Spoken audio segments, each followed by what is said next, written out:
ओम शांति सभी भाई बहनों को।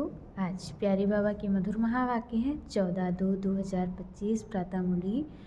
ओम शांति। बाप दादा मधुबन। बाबा बोले, मीठे बच्चे, तुम्हें श्रीमत मिली है कि आत्माभिमानी बन बाप को याद करो। तुम्हें श्रीमत मिली है कि आत्माभिमानी बन बाप को याद करो। किसी भी बात में तुम्हें आर्ग्यू नहीं करना है।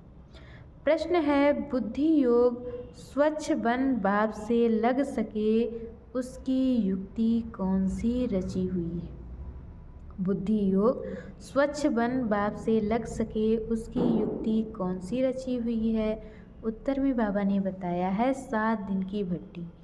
कोई भी नया आता है तो उसे 7 दिन के लिए भट्टी में बिठाओ।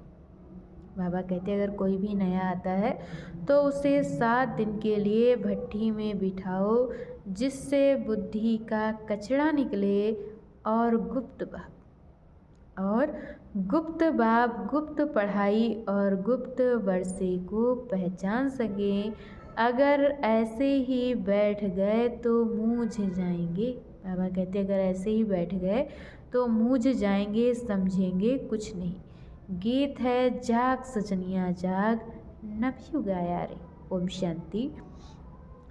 बच्चों को ज्ञानी तो आत्मा बनाने के लिए ऐसे ऐसे जो गीत हैं वह सुनाकर फिर उसका अर्थ करना चाहिए, जो वाणी खुलेगी। बाबा कहते, बच्चों को ज्ञानी तो आत्मा बनाने के लिए ऐसे ऐसे जो गीत हैं वह सुनाकर फिर उसको अर्थ करना चाहिए, तो वाणी खुलेगी। मालूम पड़ेगा कि कहाँ तक सृष्टि के आदि मध्य अंत का ज्ञान बुद्धि में है। कि कहाँ तक सृष्टि के आदि मध्य अंत का ज्ञान बुद्धि में है। तुम बच्चों की बुद्धि में तो ऊपर से लेकर मूल वतन, सूक्ष्म वतन, स्थूल वतन के आदि मध्य अंत का सारा राज जैसे कि चमकता है। तो बाबा कहते, तुम बच्चों की बुद्धि में तो ऊपर से लेकर मूल वतन, सूक्ष्म वतन, स्थूल वतन के आदि मध्य अंत का राज जैसे कि चमकता है।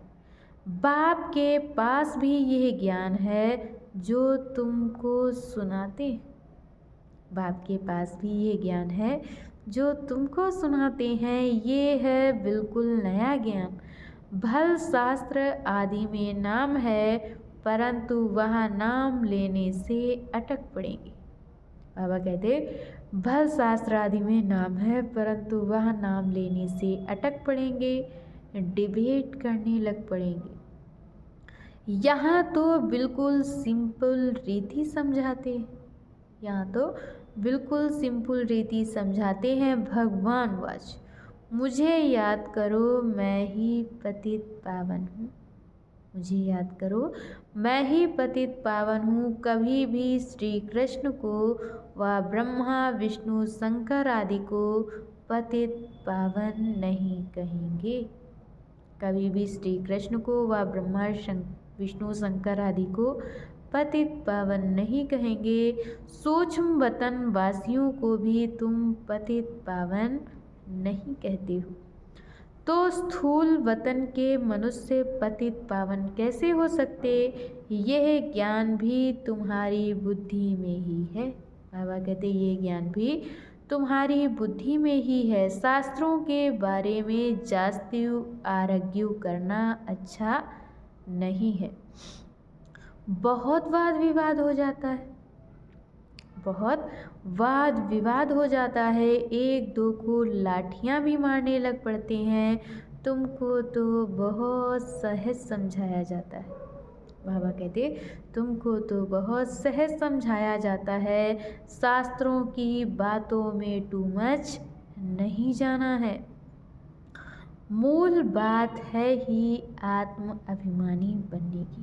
बाबा कहते, मूल बात है ही आत्माभिमानी बनने की। अपने को आत्मा समझना है और बाप को याद करना है। यह श्रीमत है मुख्य।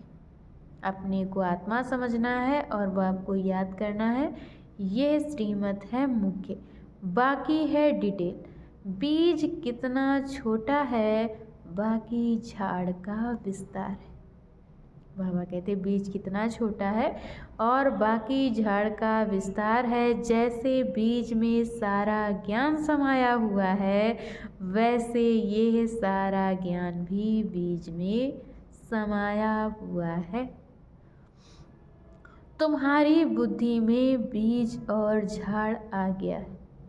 बाबा कहते तुम्हारी बुद्धि में बीज और झाड़ आ गया है। जिस प्रकार तुम जानते हो और कोई समझ ना सके। बाबा कहते कि जिस प्रकार तुम जानते हो और कोई समझ ना सके, झाड़ की आयु ही लंबी लिख दी है। बाप बैठ बीज और झाड़ व ड्रामा चक्र का राज समझाते।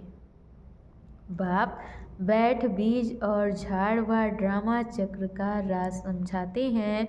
तुम हो स्वदर्शन चक्रधारी, तुम हो स्वदर्शन चक्रधारी। कोई नया आए, बाबा महिमा करे कि स्वदर्शन चक्रधारी बच्चों तो कोई समझ ना सके। कोई नया आए और बाबा महिमा करे कि स्वदर्शन चक्रधारी बच्चों तो कोई समझ ना सके, वह तो अपने को बच्चे ही नहीं समझते। वह तो अपने को बच्चे ही नहीं समझते हैं। अच्छा, मीठे मीठे सिकिलधे बच्चों प्रति माता पिता बाप दादा का याद प्यार और गुड मॉर्निंग। रूहानी बाप की रूहानी बच्चों को नमस्ते। हम रूहानी बच्चों की तरफ से रूहानी माता पिता बाप दादा को याद प्यार नमस्ते, ओम शांति, गुड मॉर्निंग। शुक्रिया बाबा, शुक्रिया। और आज बाबा ने हम बच्चों को मुरली में धारण करने के लिए मुख्य सार दिया है। पहला पॉइंट, सदैव हर्षित रहने के लिए नथिंग न्यू का पाठ पक्का करना है। सदा हर्षित रहने के लिए बाबा कहते हैं नथिंग न्यू का पाठ पक्का करना है। बेहद का बाप हमें बेहद की बादशाही दे रहे हैं, इस खुशी में रहना है। बेहद का बाप हमें बेहद की बादशाही दे रहे हैं, इस खुशी में रहना है। और दूसरे पॉइंट में बाबा ने बताया है ज्ञान के अच्छे अच्छे गीत सुनकर स्वयं को रिफ्रेश करना है। ज्ञान के अच्छे अच्छे गीत सुनकर स्वयं को रिफ्रेश करना है, उनका अर्थ निकालकर दूसरों को सुनाना है। और आज बाबा ने हम बच्चों को वरदान दिया है माया के संबंधों को डाइवोर्स दे, बाप के संबंध से सौदा करने वाले माया जीत मोह जीत भव। माया के संबंधों को डाइवोर्स दे, बाप के संबंध से सौदा करने वाले माया जीत मोह जीत भव। अब स्मृति से पुराना सौदा कैंसिल कर सिंगल बनो। बाबा कहते हैं अब स्मृति से पुराना सौदा कैंसिल कर सिंगल बनो। आपस में एक दो के सहयोगी भल रहो, लेकिन कंपेनियन नहीं। लेकिन बाबा कहते कंपेनियन नहीं, कंपेनियन एक को बनाओ तो माया के संबंधों से डाइवोर्स हो जाएगा। कंपेनियन एक को बनाओ तो बाबा कहते माया के संबंधों से डाइवर्स हो जाएगा। माया जीत मोह जीत विजयी रहेंगे। अगर जरा भी किसी में मोह होगा, अगर बाबा कहते किसी में मोह अगर जरा भी होगा तो तीव्र पुरुषार्थी के बजाय पुरुषार्थी बन जाएंगे। इसलिए क्या भी हो कुछ भी हो खुशी में नाचते रहो। इसलिए बाबा कहते क्या भी हो और कुछ भी हो खुशी में नाचते रहो। मिरुआ मौत मलुका शिकार, इसको कहते हैं नष्टो मोह। इसको कहते हैं नष्टो मोहा। ऐसा नष्टो मोहा रहने वाले ही विजय माला के दाना बनते हैं। और आज की मुरली का स्लोगन है सत्यता की विशेषता से डायमंड की चमक को बढ़ाओ। सत्यता की विशेषता से डायमंड की चमक को बढ़ाओ। अच्छा, ओम शांति।